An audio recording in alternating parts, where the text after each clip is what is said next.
क्या आप जानते हैं कि शिव से भी एक और गूढ़ सत्ता है जिसे सदाशिव कहा जाता है? हम सब ने शिव के बारे में सुना है। नीलकंठ, त्रिनेत्रधारी, जटाओं में गंगा धारण किए हुए वह महायोगी जो कैलाश पर्वत पर ध्यानस्थ रहते हैं। लेकिन क्या शिव ही अंतिम हैं? क्या वही ब्रह्मांड की सबसे ऊंची चेतना है, या फिर उनके पीछे कोई और है? एक ऐसी सत्ता जो जन्म और मृत्यु से परे है, जो न साकार है न निराकार, और जिसे कोई जान नहीं सकता, केवल अनुभव कर सकता है। यही प्रश्न हमें ले चलता है एक ऐसे रहस्य की ओर जिसे समझना आसान नहीं, पर एक बार जान लिया तो जीवन की परिभाषा ही बदल जाती है। शिव, जिन्हें हम देवों के देव महादेव कहते हैं, क्या वे ही वही परम हैं जिनकी खोज हर साधक करता है, या वे स्वयं भी किसी और चेतना की अभिव्यक्ति है? शास्त्रों में एक नाम बार बार आता है, सदाशिव। ये कोई नया देवता नहीं है, बल्कि शिव के भी मूल स्वरूप माने जाते हैं। सदाशिव का अर्थ है वह जो सदा है, जो कभी नष्ट नहीं होता, जो हर युग, हर लोक और हर आत्मा के पीछे मौन की तरह उपस्थित रहता है। लेकिन क्यों शास्त्रों में इन दोनों की सत्ता अलग मानी गई? क्यों कुछ ग्रंथों में कहा गया कि शिव उत्पन्न हुए हैं जबकि सदाशिव अनादि हैं? क्या शिव केवल ब्रह्मांडीय खेल के एक पात्र हैं जबकि सदाशिव उस मंच के निर्देशक? क्या शिव क्रिया हैं और सदाशिव केवल साक्षी? अगर इन सवालों ने आपके भीतर हलचल मचा दी है तो ये वीडियो आपके लिए है, क्योंकि आज हम बात करेंगे उस ब्रह्म रहस्य की जो हर शिवलिंग के भीतर छिपा है, उस चेतना की जो केवल तब प्रकट होती है जब मैं समाप्त हो जाता है। तो बने रहिए हमारे साथ, क्योंकि आगे जो आप जानेंगे वह न सिर्फ आपके शिव ज्ञान को गहरा करेगा, बल्कि आपको उस मौन तक ले जाएगा जहां से सृष्टि प्रारंभ होती है। अगर आपने हमारा चैनल अभी तक नहीं सब्सक्राइब किया है तो कृपया सब्सक्राइब करें और कमेंट में लिखिए हर हर महादेव। शिव के बारे में हम सभी जानते हैं, संहारक योगी महादेव। लेकिन सदाशिव, यह नाम जितना शांत लगता है, उसकी व्याख्या उतनी ही दार्शनिक और रहस्यपूर्ण है। सदाशिव की उत्पत्ति को लेकर जब हम शास्त्रों में दृष्टि डालते हैं तो पाते हैं कि ये उत्पन्न नहीं हुए। सदाशिव अनादि हैं, वे स्वयं सृष्टि से परे हैं, समय और स्थान की सीमा से बाहर हैं। सदाशिव का अर्थ है जो सदा शिव है, वह परम तत्व जो न तो रचता है, न संहार करता है, न कोई क्रिया करता है, न ही किसी रूप में सीमित होता है। वह केवल स्थित है, मौन, निर्विकार, निर्व्याज। वह चेतना है, पूर्णतः शुद्ध, सतत, अनंत। शैवागम ग्रंथों, विशेषकर कामिका आगम, वातुल आगम और शिव रहस्य उपनिषद में सदाशिव को परमेश्वर का उच्चतम स्वरूप कहा गया है। यह वह अवस्था है जहां न सृजन है न विनाश, केवल होना है, केवल अस्तित्व। अब आइए समझते हैं शिव कौन है। शिव, जिनकी हम पूजा करते हैं, कैलाशवासी योगी जो गंगा को जटाओं में धारण करते हैं, जिनके त्रिनेत्र से अग्नि निकलती है और जिनकी भस्म से पुत्ती देह तपस्या का प्रतीक है, वे भी महान हैं। लेकिन वे व्यवहारिक ब्रह्म हैं जो सृष्टि के भीतर कार्यरत हैं। वे संहार करते हैं, फिर नवसृजन के लिए स्थान खाली करते हैं। वे साकार भी हैं और निराकार भी। शिव सदाशिव के प्रतिबिंब हैं। जहां सदाशिव मौन है वहां शिव गति है।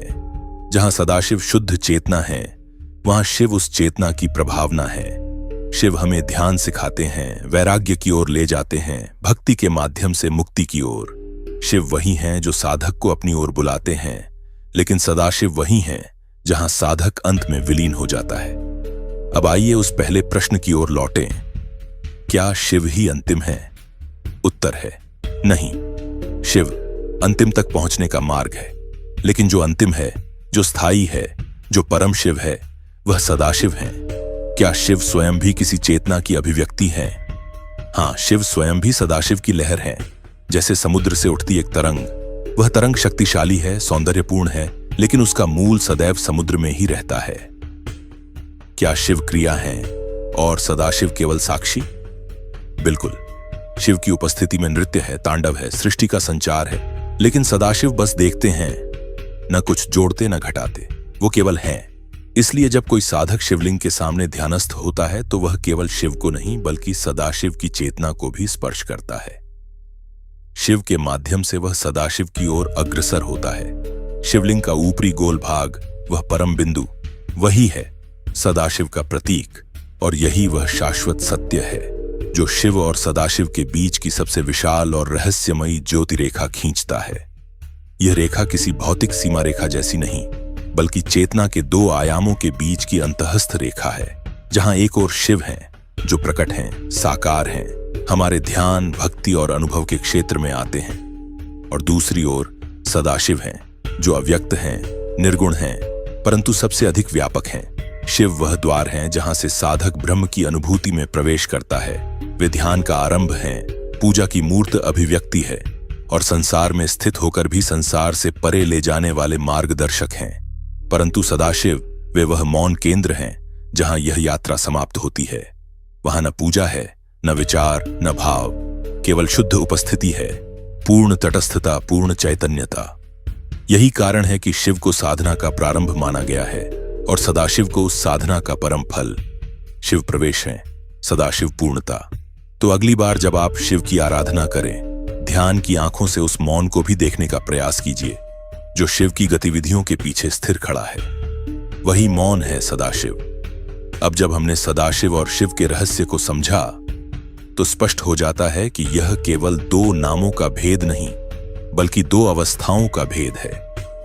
शिव, जिनका हम पूजन करते हैं, जिनकी मूर्ति, लिंग और स्वरूप हमारे मंदिरों में प्रतिष्ठित है, वे सृष्टि में प्रकट चेतना के रूप में कार्य करते हैं। वे रचयिता भी हैं, संहारक भी, और पुनः पुनर्निर्माण की प्रेरणा भी। लेकिन सदाशिव वे शून्य में स्थित पूर्णता हैं, जो कभी बदलते नहीं, जो केवल साक्षी हैं।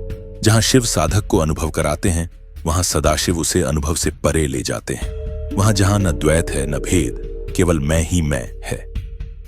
शास्त्रों में कहा गया है, शिव बिना सदाशिव की प्राप्ति नहीं, और सदाशिव बिना शिव की साधना अधूरी है। यही अद्वैत का मूल है। हम भले ही शिव को पूजें, लेकिन जब हमारी भक्ति गहराई से उतरती है, जब ध्यान की लौ स्थिर हो जाती है, तब हमारी आत्मा शिव से होकर सदाशिव तक पहुंचती है। वहीं मिलती है परम शांति, मोक्ष की ज्योति और चेतना का परिपूर्ण अनुभव। यह ज्ञान न केवल दर्शन है, बल्कि जीवन का सार भी है।